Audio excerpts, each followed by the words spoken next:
Hi guys, today I'm going to show you how to do this easy, messy updo in just 1 minute.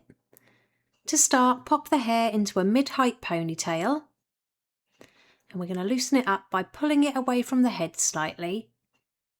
Create a hole behind that elastic band and pop a couple of fingers from the top to the bottom. Grab the ponytails with your fingers and start pulling it back through that hole to create a loop. Grab hold of the loop and twist it a couple of times in the same direction. Then secure to the head with as many bobby pins as needed. Then really pinch and pull that loop apart for some more volume. And I'm adding some wax spray on top of the head and gently pinching and pulling for some more volume and texture. I'll pop all the products I use in the description below.